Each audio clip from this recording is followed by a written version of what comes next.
Hello, everybody. Welcome to TLDR podcast. It's episode 6. Coming off a pretty busy week. We got the MLB starting up. NHL's bringing in sea monsters into the league.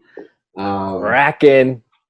Not to mention NBA's starting up at the end of this week, and the NHL's. There's exhibition games going on right now, but there's they're officially dropping the puck for the qualifiers on Saturday. Boys, I'm freaking excited. It seems like we're kind of getting back to like a normal life. What do you think, Tyler?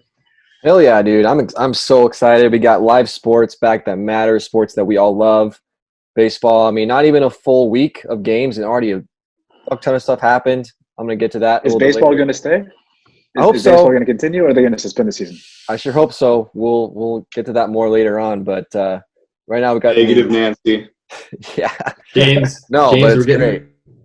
James Russell getting starting this week. Hockey's at the end of the week. Let's go! Like we're back, boys. We're back. Yes, I know. It's huge. And James, we're getting close to training camp for the NFL. Oh, dude, some teams have gone back already, man. Some teams have go. started. Like they started doing the COVID testing recently, so that's really cool. Step one. But I'm interested to see if they're going to go in the bubble or not. Because as we can see with MLB, I think the bubble might be the best choice for them. I think the bubble is kind of what's going to make the NBA and the NHL kind of work. Eric, how you feeling about all this? What's going on? I'm good. Also, there's a major golf tournament in 2 weeks. I had to bring up golf right away in the intro. And shouts out to Lou Will. Did you guys see those lemon pepper wings? Those things. Yo, those look fire, man. Erect, straight erect. Those crinkle cut fries, everything about it. Yeah, but yeah, I'm excited trading. Alex, 2-2 Dodgers after 4 games. How you feeling? It's fine now. We got Joe Kelly throwing at dudes' heads, so we're good. Lou Will's a fucking idiot. I don't care if it's wings. You stick up for your team. That's a low move for a vet. Well, hey, don't give a fuck about golf. You know what? Negative Nancy. You know what, Alex? Why don't we just start? Dude, why don't we start with you? Yeah. Okay. Yeah. Go for So it. my list has gone through quite the different options this week. It was going to be talking about the NBA starting back up. Then I decided to switch into how much I just think golf is such a bullshit sport and it gets too much attention. But now we've got to go into the Dodgers-Astros game that's going on right now. I know we talked about it a couple podcasts earlier, and I put myself out on a limb and said I didn't think they were going to throw at them. I thought they would be smart about it. Update, I was fucking wrong. Wrong. I was very wrong. Shame. My bad. It is my bad. So it made a lot of sense. It did. You know what? I thought it was a good take. So for those, it's literally going on right now. But for those of you who are not watching or watching hockey or porn or I don't know, whatever you're doing, Joe Kelly was throwing in the 6th inning. He got the Altuve out on first pitch. Then he was down 3-0 to Alex Bregman. And I was watching the game, and I was literally like, just hit him. You're already down 3-0. You're going to walk him. Just hit him. And he throws it 98, buzzes the top of his head. It did miss him. He ducked out of the way. Bregman turned and kind of gave him a little look, but it was also like oh, fuck. Like that was 98 at my head, which I don't think we should be trying to hit people in the head. That's probably not the best idea in the world. Get a couple more outs. Carlos Correa comes up, throws it behind his back again. Correa ducks out of the way and then looks out at Joe Kelly. He turns and spits, but towards the Dodgers dugout. I thought that was a little cheeky. Then he strikes out on a slider down and away. It was definitely ball, so fuck you, Carlos Correa. And then it went to commercial break, and I'm scrolling through Twitter, and I guess as Joe Kelly's walking off the mound, somebody in the Astros dugout says something, and Joe Kelly literally just sticks his tongue out at him. What a childish move. Wow. But I'm kind of about it. And then the bench is cleared, but because there are all these protocols, they pretty much said, you cannot fight. You have to distance. All the coaches came out still with their masks on. The umpires had their masks on. Correa was yelling. I could see Kershaw in the background kind of telling him, calm down, dude. He didn't even get hit. So what I was obviously wrong. I know, Eric, you were saying in the text thread that we need to be plunking them. So are you pumped that they started throwing at people? Yeah, I am actually. I mean, exhibition hockey's back, and there's already been ratty maneuvers going on in those games. But when you texted that, yeah, it did get my hopes up. Thor, what the hell? Yeah, seriously. Hold on, guys. Yeah, no. Or the Dog of Thunder. You sending me that did get my hopes up and got me a little more excited for baseball, just in that sense that, things are starting to get a little chippy, a little cheeky. Yeah, for real. I mean, I think it's great. It helps that the Dodgers, at least for me, the Dodgers are up 5-2. Yes. It's interesting too because Joe Kelly did not play for the Dodgers during that 2017 World Series, but he was on the Red Sox for the 2017 divisional series when they lost to the Astros, and then again in 2018, even though the Red Sox did come out on top of that one, but 2017-2018 is when the Astros were cited for cheating. So I can understand why Joe Kelly, especially a dude who throws that hard, will just go for it. Tyler, as a Dodgers fan, you can see that whole Dodgers flag over your right hand shoulder there. Are you pumped? Or you kind of wish they actually hit him? Because they didn't actually hit him. They just kind of threw near him. Yeah, I think it was a clear message. I mean, the count was 3-0. That ball was nowhere near the plate. Joe Kelly has a history of not being afraid to throw at guys and fighting. Joe Kelly Fight Club. Like, if there's a guy to do it, Joe Kelly would probably be the guy to do it. So to me, that was a clear message. That was a trying to retaliation for all the sign stealing stuff. But what I'm pumped about is that the Dodgers are up 5-2. It's the 8th inning. AJ Pollock single right field. So we're up. But yeah, no, we're winning, and we're also sending a message. Thankfully, it didn't go too far to where it's a full-on brawl and people are getting hit in the head or anything like that. We don't want to see that, but I'm glad there was still some fire in this Dodgers team about that, even if it's Joe Kelly, a guy, like you said, was not on that 2017 Dodgers. But, dude, I guarantee you that's going through the entire clubhouse's head in this series. Like, they are thinking about that. They are pissed. Both teams are playing with a chip on their shoulder. It matters. Like, I don't care what people say, like, oh, there was a quarantine in between, there's COVID, there's more things important. No, like, that shit that happened in 2017 matters, and it's going through all their heads right now. I guarantee you. This game one of the series right now? What's that? Yeah, this is the first game of the series. They play again tomorrow. The pitcher for the Dodgers tomorrow is a rookie, so he was definitely not a part of it. But he throws just as hard, if not harder, than Joe Kelly, so it should be interesting to see. I would imagine there won't be anything tomorrow, just with this already going on tonight. There's kind of no need to push it and possibly get suspensions. Trayden, as a hockey guy, obviously hockey is part of fighting, or fighting is a part of hockey. It has, come down quite a bit in recent years. Yep. What are your thoughts on fighting in other sports? Like, do you think, like, you're still about it because you're a hockey guy? You're just like, fuck it, throw down?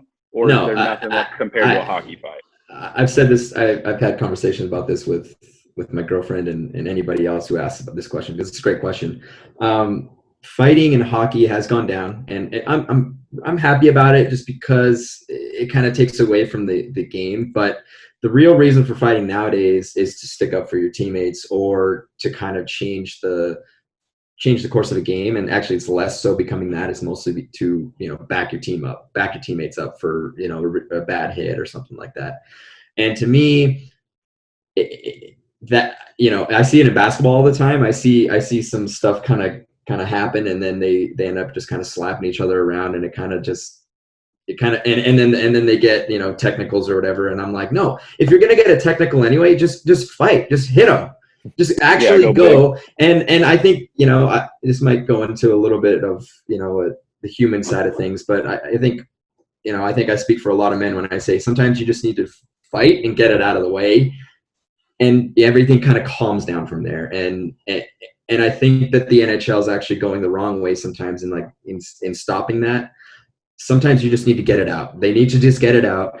Give them the penalty, give them the whatever, put them in the box. In baseball, they just let them go. Just get it out of the way and it's done. You don't have to do it. Then if it happens again, you can punish them after that. But in my mind, you just get it out of the way, get the aggression out, and let bygones be bygones after that.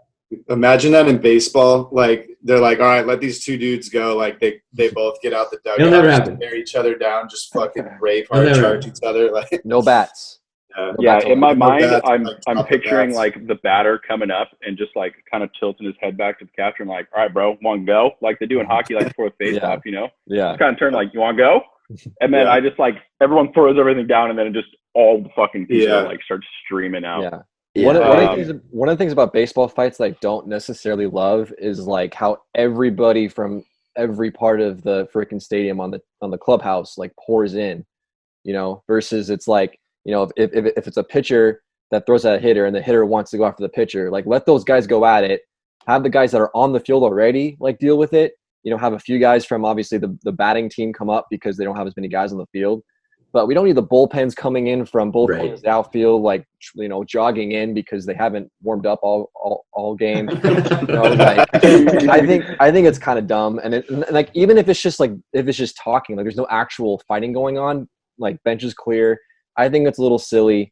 But I do like the fact that baseball kind of has that suspense of like fighting is not allowed, but it does happen fairly often. I think more so compared to some other sports where it's not allowed to happen, just because it's such a wide open field and they can just run away from the referees or the umpires if they need to, you know. What was the for sure. the fight? The best one I saw of recent years was the Rangers Blue Jays. Where the dude was like, rounding first base and just fucking swings on the second baseman. I believe it was it Rougned Odor that punched Bautista in the face, like got a really good punch right in the face. He got him, dude. Yeah, that was after Bautista had the bat flip of the century against the Rangers the year before, and there was kind of retaliation against that. But that was baseball, a really good one. Yeah, why baseball players hold a grudge for sure. Yeah, they do. Why is the bat flip a bad thing? Why do people hate that? You know, it's like it's an old school thing. It's definitely changing now.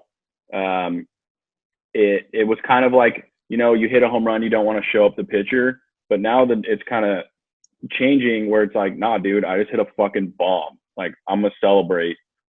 It's so weird. Like, you know what? Now people are like, okay, if you bat flip, it's kind of okay, but if you bat flip and stare at the pitcher, then they have issues. Interesting. I think MLB pitchers just are like a little too sensitive. Yeah. Well, I'm guys. I think there's a lot of purists in baseball, and I'm not. I hope I don't, step on anyone's toes here, but you got to kind of let that kind of stuff go. I mean, the whole dynamic of the personalities of these players and the personality of the generation in general is just kind of changing, and it brings some personality to these players. So a bat flip, I think, is fucking hilarious. I think it's great. Yeah.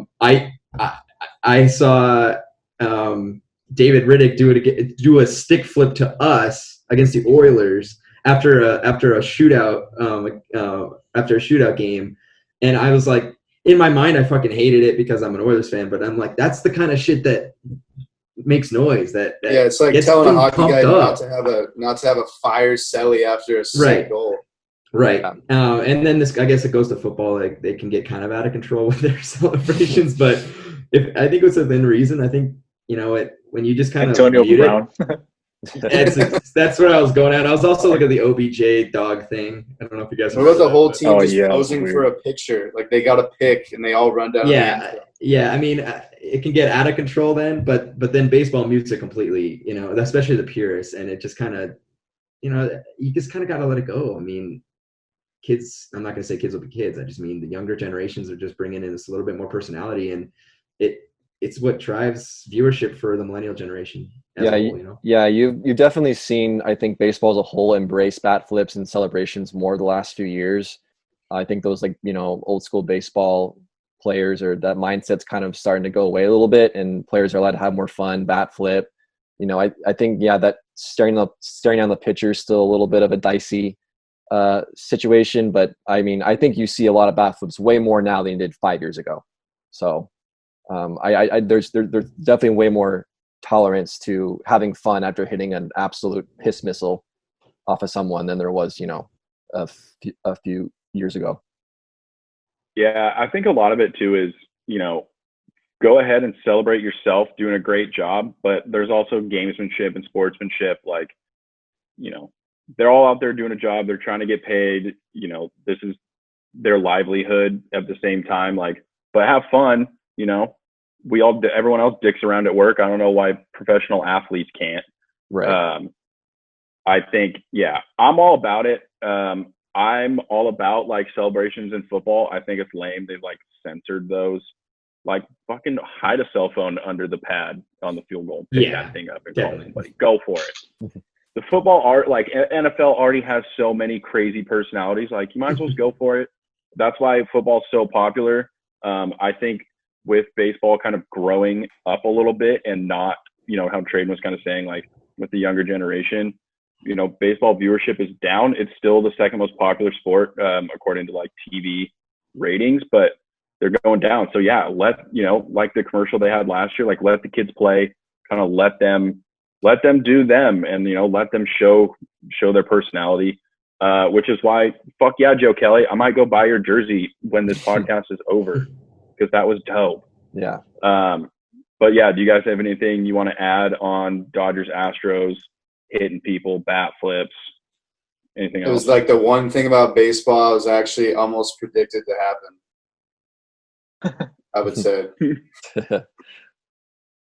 Sweet. Well, yeah, I know we kind of jumped in on that one super quick. Let's take a break, and when we come back, we'll talk about the Tyler's MLB Top 5. Oh damn! Moments of the week.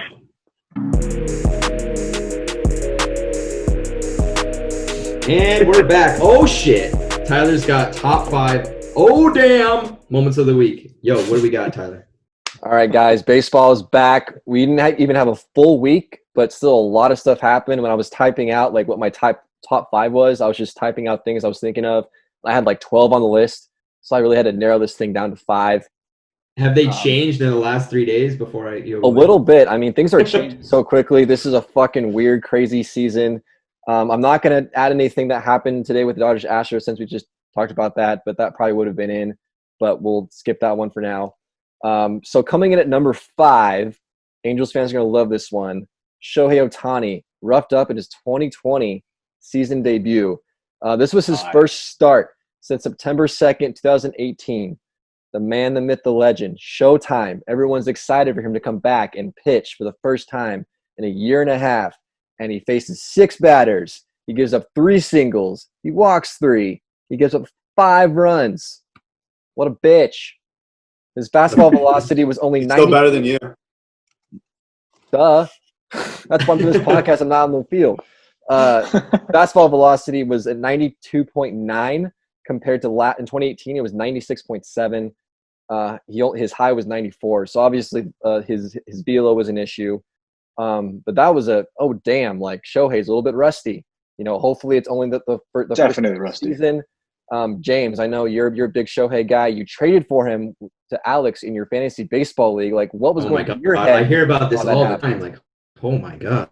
So you brought it up yourself, but you got to remember that he's coming off of Tommy John surgery. He hasn't pitched in a year and a half. Like, what did you expected him to get through like 3 or 4 innings? That's what I was expecting. Him to get at least 1 out. Yeah, I expected him to get an out. Yeah. It's a tough day, man. It's like you can't be perfect. People have bad days, and his bad day happened to be on his first start. It's tough. It is what it is.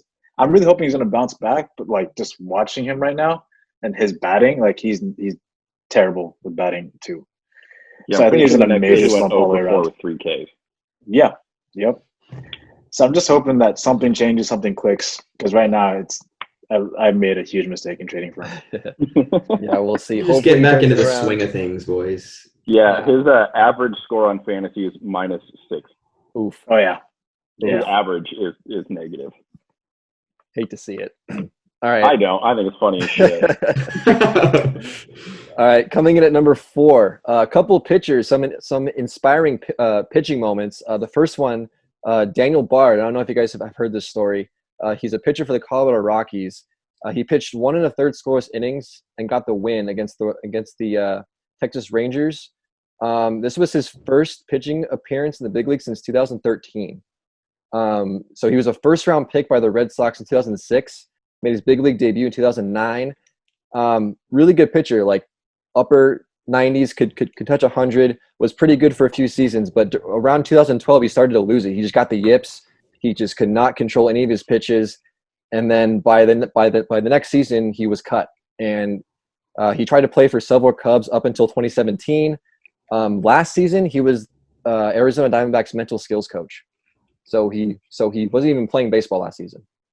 And this season, he decided to go for it one more time. He made the club with the Rockies. He came back and got the win in his first appearance in almost a decade. I mean, that's pretty impressive. And just a quote from him: "The difference for me is going back to when I was struggling. You get that feeling, the butterflies, the adrenaline, the heart racing, and it would contribute to all the bad things. It would cause anxiety and basically take away my ability to focus. When your perspective is different, you lose all those feelings, and you're like, all right, it's game time. This is what I'm meant to do." So, I mean, I think that's a pretty amazing adjustment from a guy that completely lost his stuff. And I mean, never give up, right? I mean, this guy's pitching now in the big leagues and doing very well. So that's super awesome for Daniel Bard. I hope he keeps it going. The second pitcher with an amazing comeback story, Carlos Carrasco, who last season was battling leukemia, and he made his first start in 423 days on Sunday.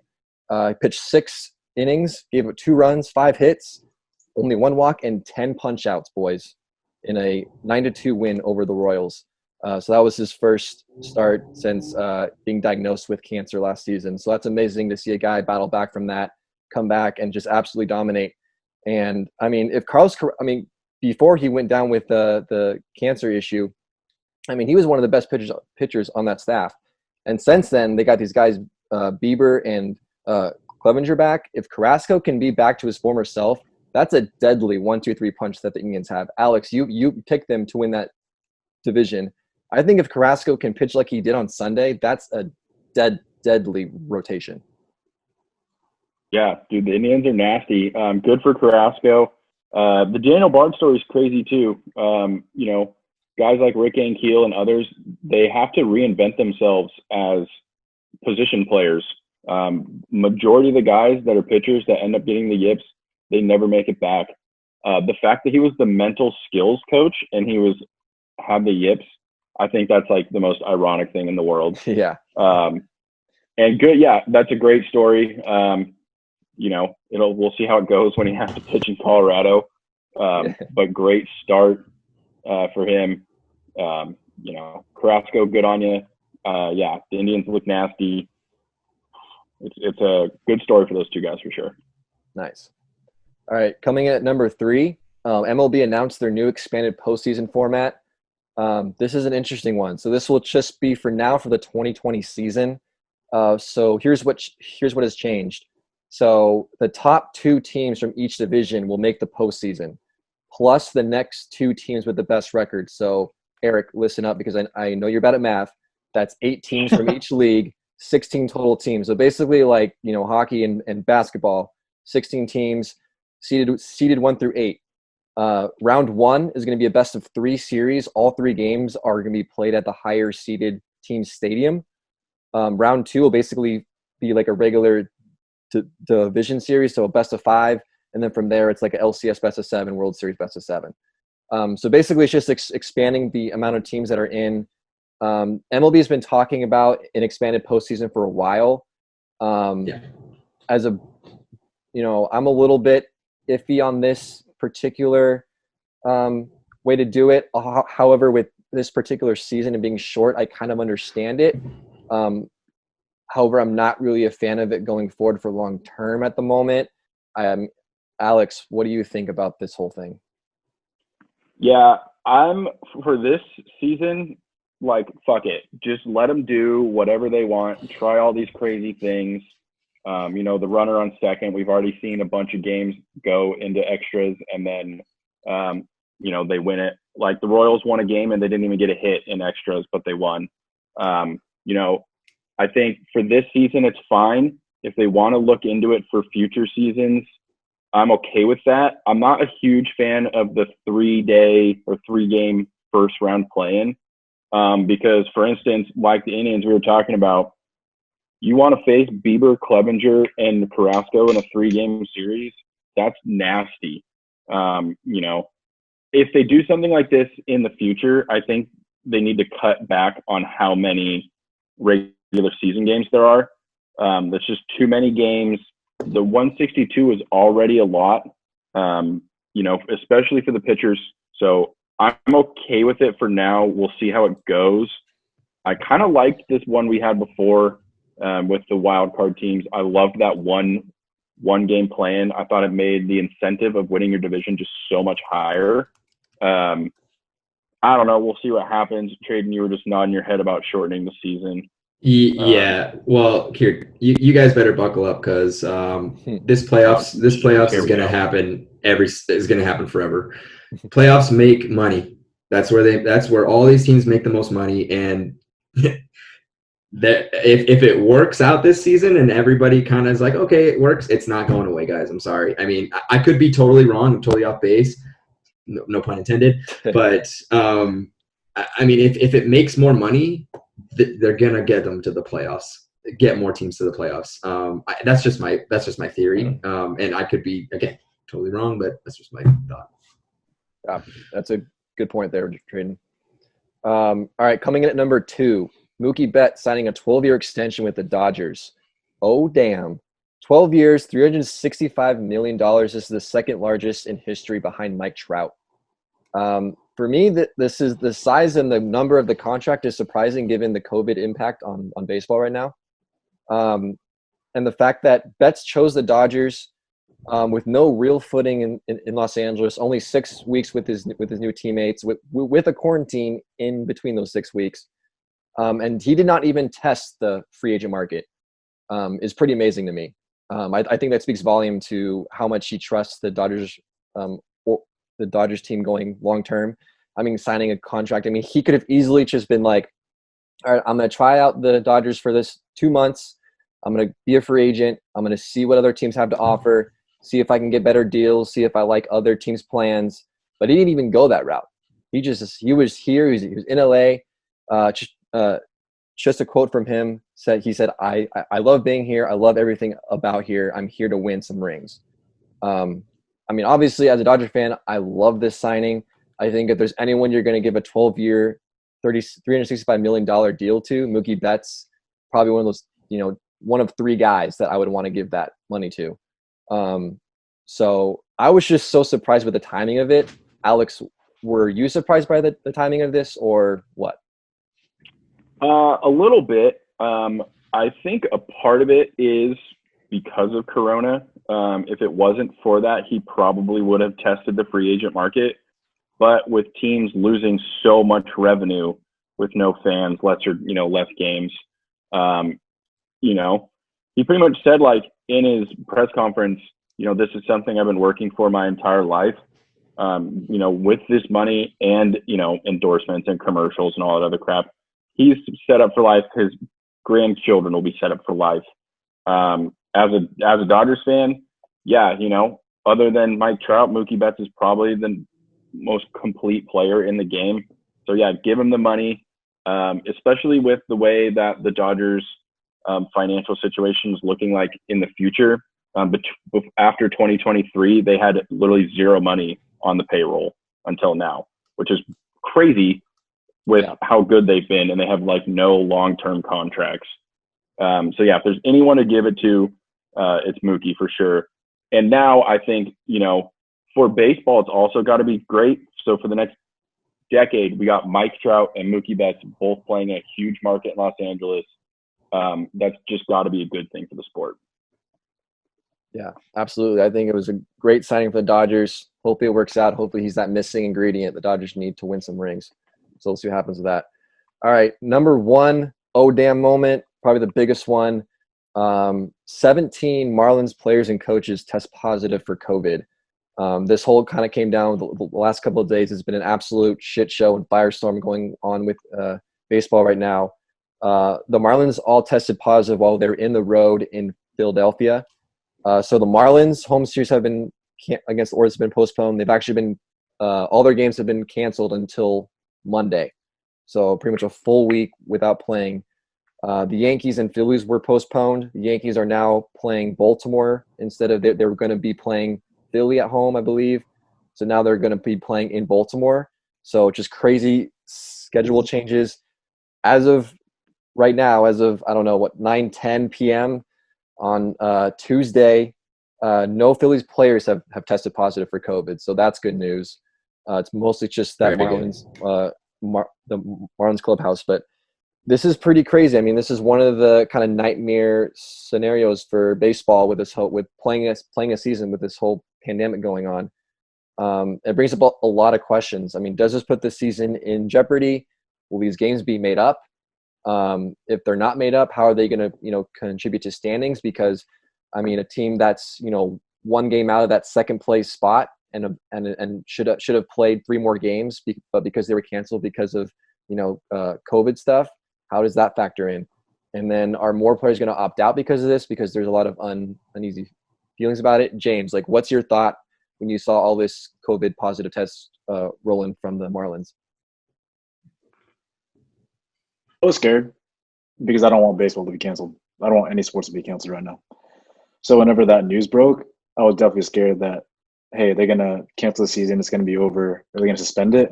But then Rob Manfred comes out and is like, oh, I'm not afraid of this at all. We're testing all the procedures. This is probably good. This is probably a good thing. We'll see how good our systems actually are. And I mean, that different perspective changes everything. But that was yesterday, and more players got tested positive in the meantime. The biggest positive out of this is the fact that nobody else but the Marlins are really getting tested positive right now. That's huge. Yes. Yeah. I think one way that you brought up standings and playoff position, and if teams play less games, I think one way they can determine the seeding of it is by looking at winning percentage. Right. Just take their wins and losses. So I mean, if the games they played may not line up, but the percentage will be relative to that. That's what they did in the NHL. Yeah, that's kind of one of the things they're talking about. I mean, there's a pretty realistic possibility that there's going to be a different amount of games played just because of all this COVID stuff going on. So if there is those, teams that are really close, it's going to be determined by winning percentage, like you said, James. But still, it's pretty crazy. So it doesn't seem like baseball's in a point to where it's going to shut down. But for me, I don't like the direction it was heading this morning. Watching the news on it kind of gave me flashbacks to when all of sports got shut down back in March. Just kind of with these rising in COVID numbers. So hopefully they can contain it to just the Marlins clubhouse. Hopefully they got it under control. We're really going to see if these policies that MLB put in place have worked. They're obviously not doing the bubble like the NHL and the NBA are. I think realistically with baseball that probably wouldn't have worked. So I think they kind of have to do it the way that they're doing it. So hopefully it all works out. So those are my top 5 damn moments. Just a few honorable mentions. Giancarlo Stanton opening up the 2020 season with an absolute boom shot was amazing. I forgot how amazing it is to watch the guy hit home runs. It's just incredible. Fulton Nevich of the Atlanta Braves was designated for assignment before the game even ended after his rough start the other day. So that's pretty crazy. He had a really rough season last year. He had one really bad start in Tampa Bay. And he gone, boys. He's no longer at Atlanta Brave. So that's pretty crazy. Also, both of my picks to win the wild card started out 1-3.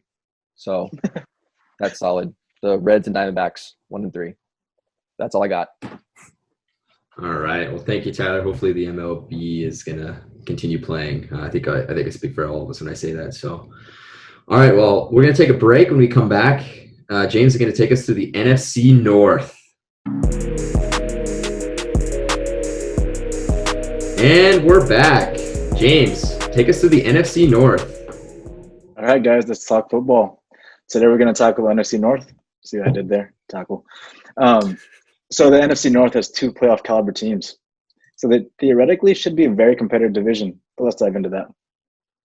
We're going to start with the Detroit Lions. Last year they were 3-12-1. Pretty terrible. Didn't do much. Doo-doo, exactly. They're definitely not one of the 2. Definitely not. Their biggest weakness was a cornerback and an edge rusher. So what do? They traded away their best cornerback to the Eagles. Does that make sense? Absolutely not. Additionally to that, they traded away, or they lost a bunch of their own linemen and a bunch of their starting defensive guys. So they went to the draft and picked up Jeff Okudah from Ohio State. one of the best cornerbacks in the draft. And they also picked up DeAndre Swift, a running back from Georgia. They did make a lot of changes to their defense. Like notable ones are Desmond Trufant from the Falcons, Jamie Collins, a linebacker from the Pats, and for the O-line, they signed, I'm going to mess this up, Halapulvati Vaitai from the Eagles. Yep. Sounds good to me. Big fan. I predict that they're going to go 8-8 this season, so a lot better. Wow. You guys have to remember that Matt Stafford was injured for the majority of that season, and they retooled their entire defense. There's like 3 starters that are exactly the same. They got Jeff Okudah in lockdown corner. They got Desmond Trufant from the Falcons, also lockdown corner. Their safety position got a lot better. The linebacking position got a lot better. They still have one of the best defensive lines in football, and their O-line has always been top half. Solid. In addition to that, you still have 3 amazing wide receivers in Marvin Jones Jr., Kenny Golladay, and Danny Amendola out of the slot. So we'll see about that. Chayton, what do you think? Yeah, man. I mean, like you said, it seems like their defense was retooled, like you mentioned, and I think I see here that Nick Shook from an NFL writer using his next gen stats has ranked the O-line 9th in the league. That definitely helps. If you're in the top tier, or at least in the top half, you're trending in the right direction. Anybody else got any predictions for this? Yeah, I had him going. How you go, my bad? Yeah, no good. Yeah, sorry, I have him going 7-9. I think Matt Stafford is always one of those quarterbacks who kind of gets overlooked. He throws a lot. I like the Swift pickup in the draft. I think he'll be low key. Him and Johnson will be a nice little tandem back there in the backfield for the Lions. So yeah, I got him going 7-9. I don't know. I think those 2 teams at the top of that division are going to go. It'll just be a little too tough. I don't know if 8-8. I don't know if they can get there. Eric? Didn't they have some record last year? They had like the most games where they were leading to start the 4th quarter that they blew away. Yeah, I probably would bet that. Yeah. Yeah, but so I think that trend is going to continue. They're not going to be good. They're going to be 7-9, like Alex is saying. But I did have Jones Jr. for fantasy last year. He was like my only receiver that did shit for me. And then I did pick up Amendola just because I was scrapping for guys on the waiver wires. But yeah, fantasy wise, those 2 guys didn't do much for me. Jones Jr. did, but Amendola was trash. Fantasy wise, like you brought up, Matt Stafford, he's being drafted at 127. It's going to be number 13. In his 8 starts, the Lions offense scored 21 touchdowns. So that's really, really good. And he pretty much finished all of his starts as a top 10 fantasy QB. Right now, he's being drafted before Cam Newton and Daniel Jones. Eric, in your top 10, you have both Cam Newton and Daniel Jones, but not Matthew Stafford. Can you make an argument for why? I had fucking Stafford the first year I ever did fantasy football. He fucking trashed my team away. I think he threw 5 picks his first game. And I started him over, I believe, Cam Newton that year. Cam Newton was my backup, and Cam Newton went off. He had like 48 points. So that's my reasoning right there. Just a 1 game, hold a grudge for the rest of my life type of. Very anecdotal, just like Eric. Alex, DeAndre Swift, and Kerryon Johnson are being drafted about 30 positions apart. DeAndre Swift's at 70, and Kerryon Johnson's at 103. I don't know who the lead back in Detroit is going to be. Kerryon Johnson's had that load for last year, but he got injured. But do you think DeAndre Swift's going to be the guy? I think there's going to be a really 50-50 split between the 2 of them. I think they want to give Johnson the shot, but they can't trust he's going to be healthy. As a fantasy owner, I'm probably going to shy away from drafting either one of them and just hope one of them, falls to the waiver wire and kind of see what they're doing after a couple of weeks. It might be, you just have to pick one and hope that they're the one that, runs one into the end zone. It'll probably be Johnson to start just because he's been in the league. So I would maybe draft him, one of my later picks as like kind of a backup running back. But I'm not super hyped on either one of them. Moving on to wide receivers, you have Kenny Golladay and Marvin Jones Jr. As Eric mentioned, Marvin Jones Jr. had a hell of a year last year. This year, though, he's going at 96, while Kenny Galladay is going at 28. Looking at the stats all the way through, they pretty much have the same target share. But Kenny Galladay is being drafted a hell of a lot sooner than Marvin Jones. Why, Eric, why do you think that? Yeah, I wasn't paying attention. My bad, dude. I just saw this highlight of Koskinen just taking a straight puck to the head, dude. So, yeah, boy, good stuff. Yeah. Okay, we're going to go to the Bears now. Eric, pay attention. I'm going to ask all the questions. Wait, we're just going to glance over the fact that Kenny Galladay had 11 touchdowns. Didn't he lead the NFL? I don't know, did he? Yeah, he did. Fact check. There you go. That's there it is, folks. Fact checkers. Big fat guy over there. Chicago Bears. Last year they were 8-8. They're coached by Matt Nagy in his second year of coaching. They're horrendous on offense. They're ranked number 29 to 32. Their defense is the only thing that kept them afloat. They did lose a ton of guys from that defense, though. They lost Prince Amukamara, HaHa Clinton-Dix, and Leonard Floyd. So they went to the draft, and they drafted a tight end. Why would they draft a tight end in the second round? I don't know. They also got Jalen Johnson, a quarterback, in the back end of that second round. Going to free agency, they got Jimmy Graham, super old, doesn't really do much nowadays. I don't know why you'd give him $16 million, but they did. They also got Robert Quinn from the Cowboys, which is a big signing, and they traded for Nick Foles. My prediction for this upcoming season is they go 5-11. They took a huge step back just because they got worse overall. Nick Foles needs to perform admirably. He's going to take that starting job. Trubisky's going to be out of the job. There's no way he plays another season in the NFL. They do have a subpar offensive line, and the real weapon is Allen Robinson, wide receiver. He had 7 touchdowns with 1,147 yards last year. Dropped him on fantasy. Yep, that's your fault. The thing is, when defenses start to figure out that's the only thing that's going for them, they're going to shut him down. And once he gets shut down, so does the offense. Traden, what do you think the record is going to be next season? I mean, I think you nailed it. 5-11, I think is almost generous. When I see that their offensive line is ranked 25th, or their offense is ranked 25th, and their average time to pressure was 2.37 seconds. That's like terrible. I mean, how does that help a quarterback throw a football? It doesn't. Tyler, what do you think their record is going to be? Yeah, I'm seeing it in that 4 to 6 range. Like you said, they've just taken a step back. This team just really doesn't seem to be going in the right direction right now. Just no depth. Like I said, lost a ton of weapons on defense. Like, I don't really see it being a really good season for the Bears. The Bears are fishing out at the bottom. And their starting quarterback has not even played like a full season, a full 16 games in his career. So about Foles? Yeah. Maybe this year will be the year. Who knows? We'll see.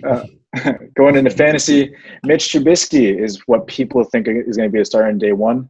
He's currently going undrafted, to nobody's surprise.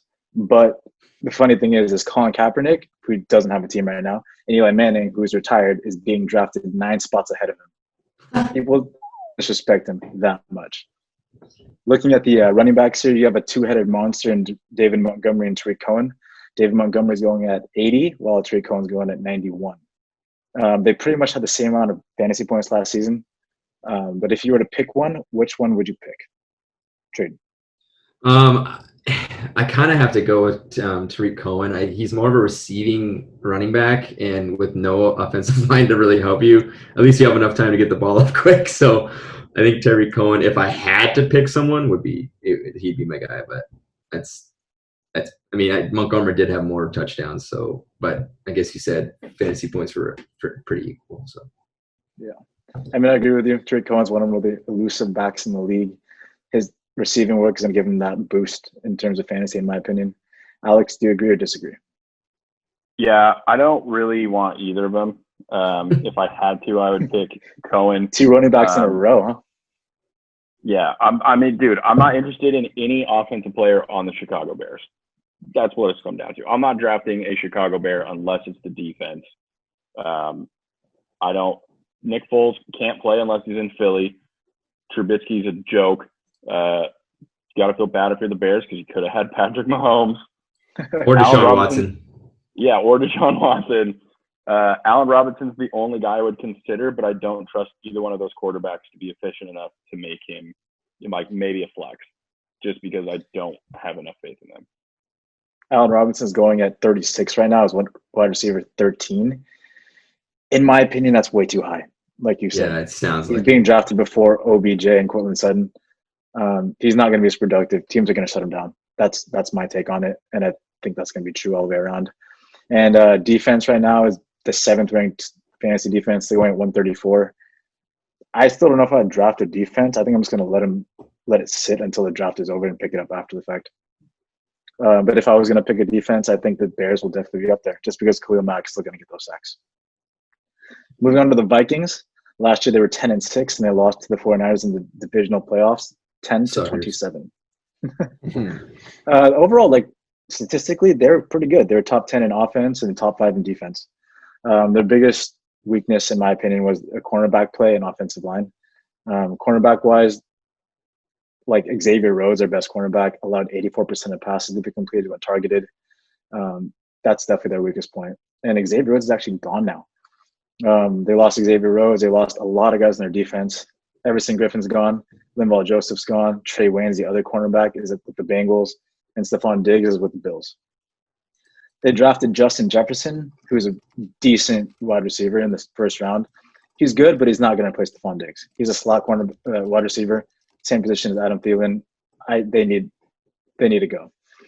They also have Jeff Gladney. They signed Michael Pierce from the Ravens. That was their big free agent signing, but he literally just opted out today because he has upper respiratory issues.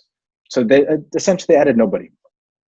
My prediction is they go 9-7. They take a little step back, but because they lost a lot of stars during this offseason, and the Cook holdout is a big thing that's looming over their heads. Will he play? That's going to be huge. Tyler, what do you think the Vikings are going to do next year? Yeah, I think they're still going to be competitive. I think that offense still has some good firepower, but I just think that they're going to be second tier in this division. I think they'll battle for a wild card spot. I see them finishing around 9 or 10 wins in the season. It's not going to. They've been one of the best teams in the NFC the last few years. I think they'll still be there with the experience that they have, but it's going to be more of a struggle this season for them. Alex, what do you think? Yeah, I had him at 9-7. Kirk Cousins, you got to trust him a little bit more than you would think. Like he's not flashy. He's not going to, explode off the page fantasy wise, but he's always going to get you, your 15 to 20 points. If Cook holds out, I don't know, they're screwed. He was probably their best offensive player last year. I'm a big Adam Thielen guy. I'll probably be trying to target him in fantasy drafts. I go 9-7. I still think that green team up there in Wisconsin is probably gonna be a little bit better.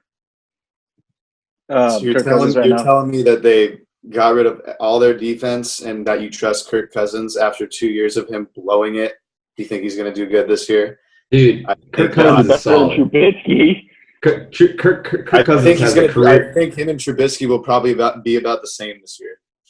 Wow, dude, that's a hot take. I mean, Kirk Cousins has had a 96.8 passing rating in his career. He doesn't have Dalvin, like Alex is saying. He's gonna be shit. Oh, and by the way, he only he's a 2.18 touchdowns per interception. I mean, that's better than that's double Trubisky and Foles. So no. Sorry, buddy. I don't think you're wrong on that one. Only the future will tell. Only the future will tell. You're right. Kirk Cousins is a good quarterback as a whole, but fantasy-wise, not so much. He's going 167 QB 23 right now. He's projected for about 230 points. Last year, he finished as QB 15. If Dalvin Cook does hold out, he's gonna have to pass more. And he's, as Trey mentioned, he's really good at not making mistakes. So if he passes more, Thielen's gonna get that work. If Thielen right now is going 30. I think they're going low on him. I think Alex is right. I think he's gonna shoot up the boards, especially if Cook holds out. Dalvin Cook right now is going as halfback or running back 5 at ADP number 6. I think you can make a case for a top 3 running back. I mean, CMC, Saquon, and Ezekiel Elliott. But if he stays healthy, the offense runs through Dalvin Cook. There's no doubt about it. Yeah. Moving on to Chicago Bears, but the Green Bay Packers. Last year they went 13-3 and they lost the conference championship to the Niners once again because the Niners are a better team, 20-37. overall, their biggest weakness going into the offseason was they needed another wide receiver to complement Devontae Adams. Devontae Adams is one of the best receivers in the league, but he can't do it all. They lost Blake Martinez, their linebacker, Brian Bulaga, their tackle. So they went in and they made some weird draft picks in the draft. They picked Jordan Love up, a quarterback. Like, why do you need a quarterback when Aaron Rodgers still has 4 more years on his deal? That doesn't make sense to me. And they also picked up A.J. Dillon, a running back. And again, like Aaron Jones, the hell of running back. Why did they get him the running back in the draft? Where do you guys think so? Yeah, I have the Packers. I have them going 12-4. They drafted Rodgers and he sat on the bench for 4 years after Brett Favre was still playing. So, you never know. He is 36, but we have seen, Brady and Manning and Breeze Phillip Rivers play well into their late 30s, early 40s. So there's no reason to assume Aaron Rodgers is going to go off the hill. I think usually the Packers have the best offense in this division, especially with Jones is going to play, Devontae Adams. I don't think they'll really get much struggle from those other 3 teams. I think they should win this division pretty easily. Yeah. I agree. I had them go 10-6. Tyler, where'd you go? Yeah, I got them at 11-5. Wow. Traden? I see 12-4. And Eric? I see 11-5, and I see they win a division. I got to go with my boy Aaron Rodgers, hometown Chico. So Alex and Tyler, you got to have some love from there. Yeah, gotta love Aaron. Yeah, and he was the first sports team that I saw win a championship in Chico that wasn't from NorCal. So it was perfect. So that's the icing on the cake for me. Aaron Rodgers, Packers win the division. Aaron Rodgers in fantasy is going at 108, QB number 12. Eric is the only person that had him in his top 10. Eric, would you draft him as a top 10 QB, even though he's going as quarterback number 12 right now? Yeah, that's 2 off. That's not a lot. Okay. And then Aaron Jones, he won me a lot of games last year. I don't know how you guys let me have CMC, Aaron Jones, and Dalvin Cook in fantasy. Huge mistake in you guys. No wonder you won. Yeah. He's going as a running back 7, ADP 14. I think he's going to have some major regression this year. He had a lot of points, but he had 19 total touchdowns last year. There's no way he can replicate that, especially now with A.J. Dillon. A.J. Dillon's like a Derrick Henry. He's going to bullshit that goal line work and he's going to take some of that touchdowns. So I think Aaron Jones is going a little too high. I can see him going at 20, 22, that area, but not 14. And then lastly, Devontae Adams is going at 10 as wide receiver 3, and I think that fits him perfectly. He's an elite wide receiver. He does have some durability issues, but with Aaron Rodgers, a quarterback, and Devontae Adams, he's gonna be up there. And that pretty much concludes my segment. Thanks, guys. All right. Thank you, James. We're going to take a break, and when we come back, Eric, you're going to take us through the amazing culture of the breakfast burrito. Breakfast burrito is something special to me, so I'm excited for this one. We'll be right back. And we're back. Eric's gonna take us through the culture of the breakfast burrito, and I'm super excited about this one. So Eric, take it away, man. Guys, everyone, sports are back, and that's why I'm going to talk about food once again. This week, breakfast burritos. So, like I always do, I want to get into the history behind it. Most believe the breakfast burrito started in the 1970s in New Mexico. That's because it was popular to eat your eggs and potatoes alongside a flour tortilla instead of toast.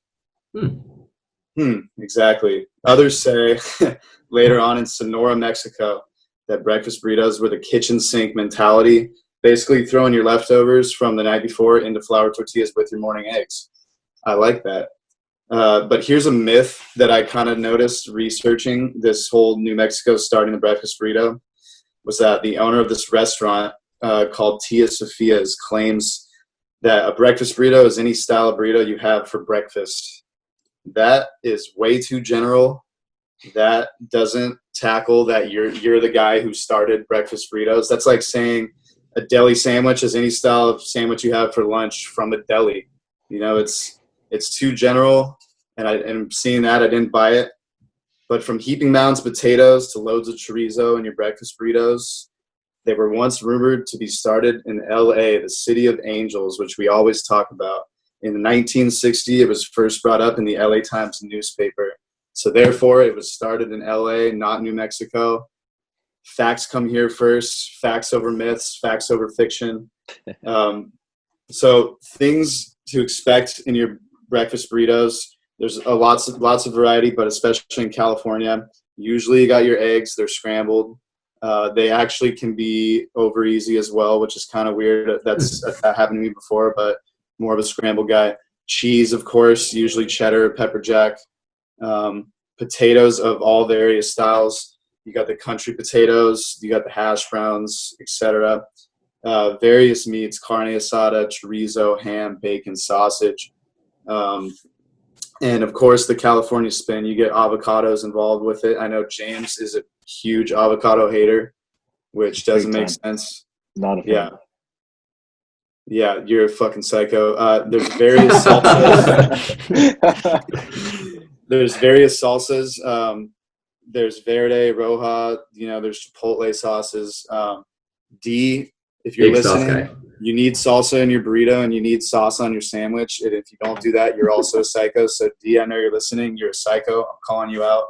And if there's sour cream is okay in it. I think I get a little picky with it. Like you see on those videos, the guys do it in the zigzag fashion. I like that rather than just throwing globs of it in like Chipotle does. If you do that, then I want to see you mix it around when you roll it up, because if not, you're just going to be biting into pockets of cold sour cream. That's a big no-no. James, what are some things you like to look at in your breakfast burritos? I like to make sure that there's that equal proportion of everything. Like sometimes breakfast burritos have too much potatoes in it, and it kind of dries it out. Not a fan of that. But if there's a good amount, like I like sausage and bacon in my breakfast burritos, and then you need to have more bacon than sausage because bacon is smaller than sausages. So you got to have more bacon, less sausage, some eggs, some sour cream, and like a decent amount of potatoes, but not too much to make it too big. And you got to fit it all into one wrap. But you also have the sauce on the side. Or you can't eat a breakfast burrito without sauce. There's no way. Big sauce guy. There's also various, tortillas. There's like the spinach tortillas, the spicier ones. They can get toasted as well. It's kind of like getting into that In-N-Out secret menu category where you can start, changing things up. Trayden, I've seen you eat 2 giant Troy's breakfast burritos in one sitting before. I want to hear your take. Shotgunning a beer. Okay, so the breakfast burrito is very special to me. I think it's brought me and James closer. It's kind of why he's my best friend, because we just bond around breakfast burritos. Honestly, I'll eat any breakfast burrito. Anything that it has eggs and some kind of meat and some kind of cheese and don't forget the sauce. The potatoes I'll eat it. And I'll eat 2 because they're just so delicious. They bring a smile to my face, and they're a great start to a morning. They're very heavy. The first week of football was not very fun. I downed 2 big ass burritos while chugging a beer, and I pretty much was done for the rest of the day. And I think that was at 9 a.m. You fell asleep for the second round of games. Yeah, I mean, I usually do that anyway, but I was literally out. So breakfast burritos are. I mean, I'm not picky, so I'll have them any shape or form. Just bring me one, and you'll be a good friend of mine. Alex, are you a big breakfast guy? I don't eat breakfast during the week, but love me some breakfast burritos. I've gotten into hot sauce lately, so I want a little bit of heat on my breakfast burrito.